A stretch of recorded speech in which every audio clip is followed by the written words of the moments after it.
Okay, class, so we're going to start on this chapter on substitution elimination. So most books teach this early on in the course, and that's the way I prefer to teach it, but the book that we use likes to put it a little bit later. But this is sort of the chapter that covers sort of the fundamentals of writing polar mechanisms. So with the exception of the one mechanism I showed you guys for radicals, the things we're going to learn in this chapter sort of underlie the majority of the reactions that we look at. We're going to look at the stuff we're going to learn about specifically and in detail are substitution elimination reactions, which are different than, for example, addition reactions we learn for alkenes, but the underlying ideas of bond polarity, etc., can be extrapolated to everything. So anyway, so let's get started. So substitution elimination, they're like two classes of reactions, and underlying those reactions are some basic principles. So we're going to eventually get into what we can do with all this stuff, and let's build up some vocabulary first. So we have what are called nucleophiles. And these are electron-rich parts of a molecule. And then we have electrophiles, which are the opposite. These are electron poor. So if you're looking at a particular molecule, let's just start out by looking at nucleophiles. If you're looking at a particular part of a molecule, or a particular molecule, and you're trying to figure out what the most nucleophilic part is, it's very similar to asking what the most basic part of the molecule is. So, what's the most electron-rich part of this molecule? Well, it's generally not going to be, unless the carbons are negatively charged or positively charged, they're not very reactive. It's generally not going to be a carbon or hydrogen. It's going to be whatever the heteroatom is, the atom that's not a carbon or hydrogen. So in this molecule, the most nucleophilic part of the molecule is right there. So we would call this molecule, if you wanted to call it a nucleophile. And then we might call this part here the most nucleophilic part. And this is a lot like an acid-base chemistry. You might call something like acetic acid an acid, but if it really comes down to it, like what's the acidic part of the molecule, it's just that proton coming on. So like this over here can be really different, and that's not really going to affect the acidity of the molecule at all. And the same thing is true for nucleophiles and electrophiles, as we'll see. So we call it a nucleophile, but the actual part of the molecule that's nucleophilic is just a very specific part. You can do this kind of analysis on any molecule. This is going to be the most nucleophilic part for an alcohol. And if you're comparing two things, like let's say you're comparing this alcohol on the left, which is ethanol, to the deprotonated version of that, this is going to be a better, or I guess I'll say, this is going to be more nucleophilic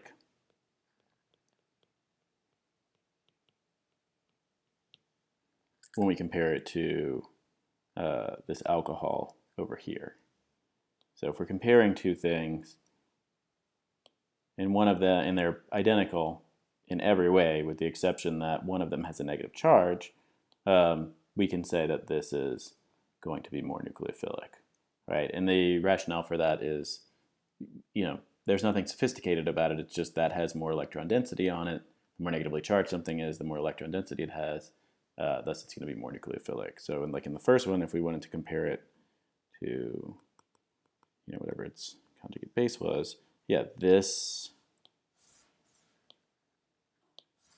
is going to be more nucleophilic when we compare it to this.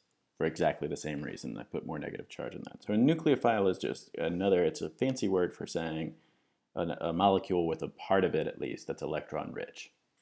Okay? And we're gonna see that we can use that to predict different things about reactions. Okay, now let's look at electrophiles.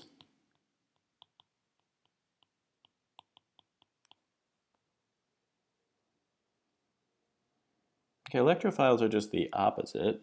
So the most obvious one, and we've already kind of seen this, is if you have something like a carbocation.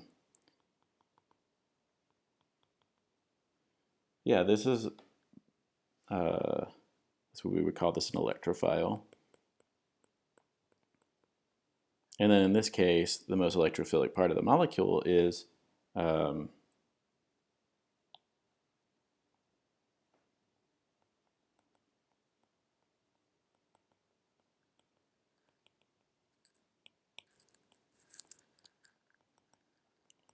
to be where the positive charge is, the most electrophilic part of the molecule. But it's not always super obvious. If we look, for example, at this, yeah, where's the most electrophilic part of this molecule? Here you have to, in your mind, think about where the dipole is going to be at. So remember that bromine is going to be at least very polarizable, and so we're going to see a positive charge form right there. So still, this is going to be the electrophilic part of this molecule.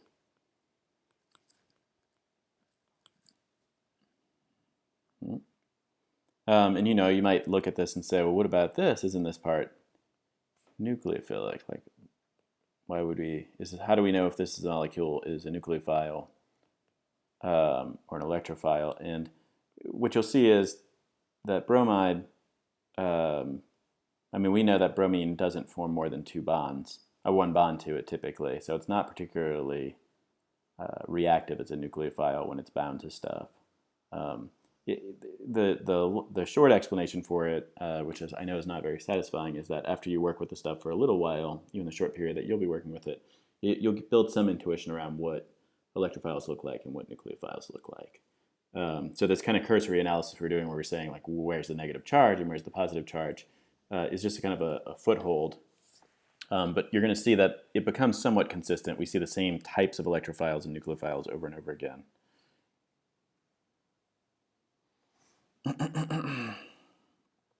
Okay, we already know how to use arrows for our mechanisms, and we're going to use the same type of thing here.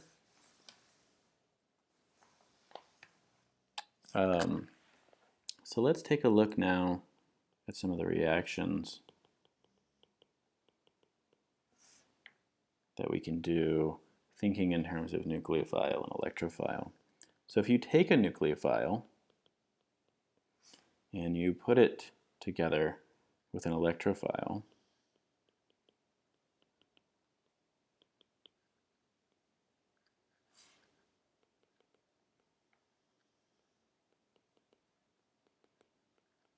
and you pair them appropriately, you'll see a substitution reaction happen. So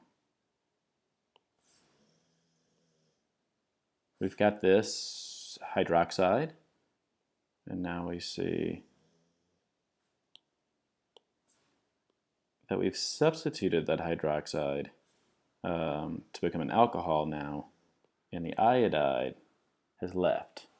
All right, so the oxygen has formed an oxygen-carbon bond, and the carbon-iodide bond has broken. Essentially what you've done is you've substituted the oxygen for the iodide. That's why these are called substitution reactions. Let's look at a couple of other ones. Very strong base right here, methyl anion.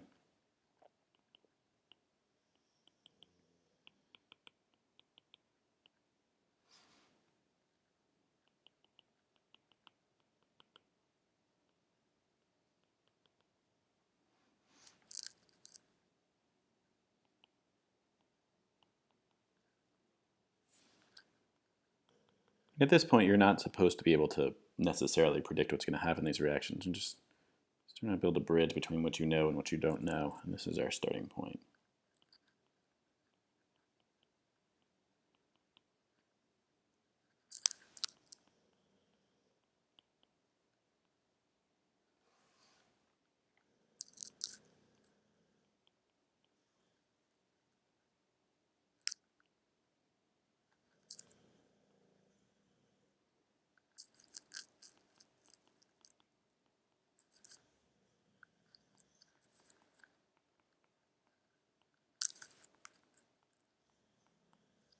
Okay.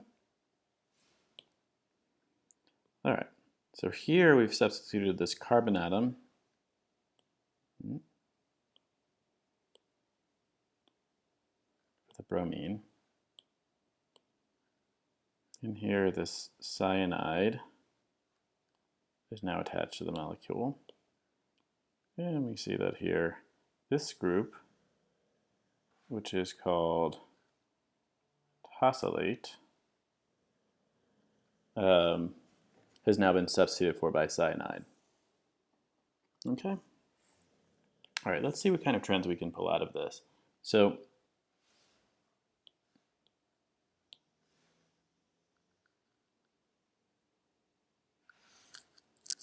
in general, actually let me make a little more space up here. In general, what we're looking at in a substitution reaction is that we've taken some species and converted it to some other species. Okay, that's it. So in this case, I'm using the general variable x, and I'm converting it over to y.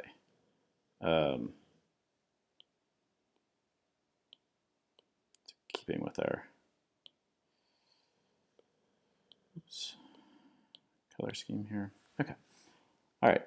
So in these reactions, these would be our nucleophiles. We're doing these are called nucleophilic substitution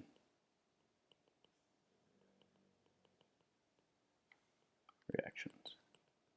So these are not ones that you can just kind of shove into a deck of flashcards to get a feel for. You really have to kind of work at these to understand what the hell's going on.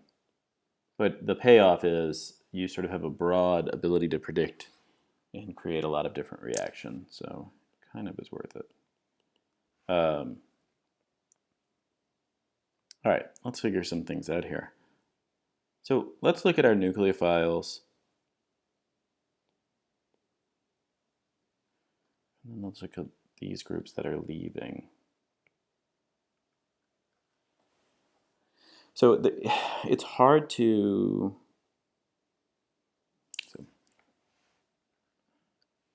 these green groups are called, we'll call these leaving groups. Okay? So when they're attached to the molecule, they're the leaving groups because they're the groups that leave during the substitution reaction. So, I start out with this hydroxide here, and my leaving group is this iodide, right? And ultimately over here, it just becomes iodide after it leaves. All right. These leaving groups, I'm going to label them as such over here, even though after they've already left, I'm not sure that you would still call them that. These left groups, these groups that have left. Yeah, what can we say about these? These are all really weak bases. Okay, so we know like iodide and bromide, those are the conjugate bases of these really strong mineral acids, HI and HBr. This one, tosyl, okay, this is unfamiliar, but what does it look like? What does this front part of the molecule right here look like? So it looks a lot like sulfuric acid, and it's acidic like sulfuric acid is. So, at least the conjugate acid is. So you would expect also, again, that the conjugate base would be really weak.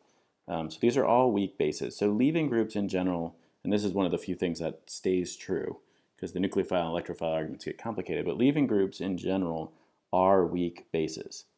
Okay? And what you can note about these reactions is generally you're going from some high energy species. This isn't always true, but you can kind of see it in these.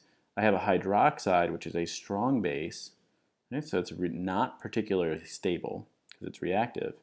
And because of that, it can come in and form that bond and kick out this relatively stable base.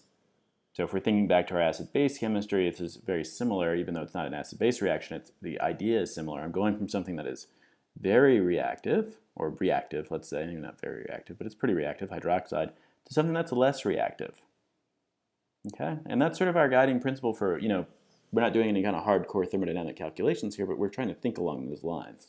I'm taking something that's really reactive, like methyl carbanion, right? This conjugate acid of methyl carbanion has a pK of like 50. This is about as reactive as things get. And then I'm swapping that for something that's not very reactive, which is just a bromide anion. So bromide, iodide, I stick my hand into a vat of concentrated bromide and you're fine. You stick your hand into a vat of concentrated methyl carbanion and you're immediately going to go to the hospital if you survive. And then down here we have cyanide. And so cyanide's not an incredibly strong base. And so this sort of points to what I was saying earlier, that these things get kind of complicated. So it's not always super obvious. Like cyanide's not a particularly strong base. Yeah, okay, this is a weak base. That holds true at least. But why is this still considered reactive, even though it's not a particularly reactive species? I know cyanide is reactive in the sense that it will kill you, but on a chemical basis, it's not like a super strong base or anything. But it's still a very good nucleophile, and it can still do these reactions. So clearly, there's a lot to these that we're not talking about here.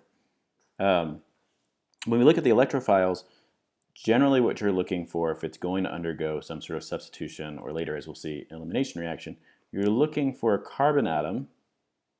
I guess I can use a different color for those. You're looking for a carbon atom that's attached to something, that's attached to something that once it leaves, right, so it's attached to a leaving group that once it leaves becomes a very weak base. That is almost always true. All of our electrophiles have leaving groups that once they leave, they're weak bases. And so we're going to revisit that. But this is just sort of a general scheme. But so you can see, even though you don't necessarily understand the underlying principles here, these are three very different looking reactions, ostensibly, but they all follow the same mechanism. And you don't have to know, like in our previous reactions that we've learned, it's like you learn a singular reaction. And you know that, like, for example, bromine will react with an alkene to form a dihalide. And that's it. That's the end of it. You can't really make any predictions about what else you could do with that, other than, maybe you could try and say, like, scale chlorine or something, but not a lot, right? Here, once we sort of understand these underlying concepts, you can take any electrophile, which there is a very diverse range of things that could be an electrophile, and any nucleophile, which again is a diverse range, and combine them to do this reaction. So it's a much more powerful lens for kind of looking at chemical reactions than just sort of memorizing, I start with this, I end with this. And so by the end of this chapter, hopefully you're able to take in some of this information, like a nucleophile, electrophile, and predict what the different products will be. And eventually we'll kind of tie that back into how to do the synthesis. Okay.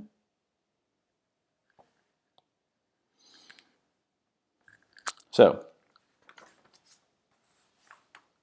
what can we say about nucleophiles? Generally, all strong bases, and there's one exception to this, but we're not going to get into that right now. All strong bases are good nucleophiles. And if you think about it, if you think about what makes a base a good base anyway, it's that it can accept a proton, and a good proton acceptor will have electron density. Okay, and the Lewis definition of a base is indeed an electron donor. So a nucleophile is, in many ways, not that different from a base chemically. And there's a lot of overlap in terms of them. So most strong bases are going to be good nucleophiles. But it's not just strong bases, right? So if it's a strong base, it's probably a good nucleophile. But just because it's not a strong base doesn't mean that it's not going to be a good nucleophile. And cyanide kind of proves that, because it's not a particularly strong base. But it still is, I'm going to tell you, you have no way to know this, but it still is a good nucleophile, right? So these things are complicated. Leaving groups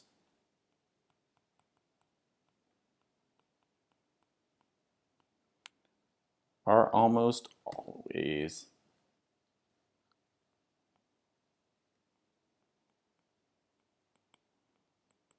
you notice I always put a qualifier in because there's always some sort of weird exception, but they're almost always weak bases. Or at least once they leave, they become weak bases. And that's what we saw up there. And then electrophiles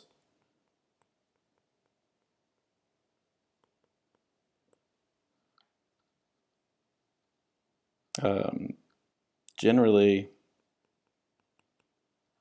have good leaving groups attached.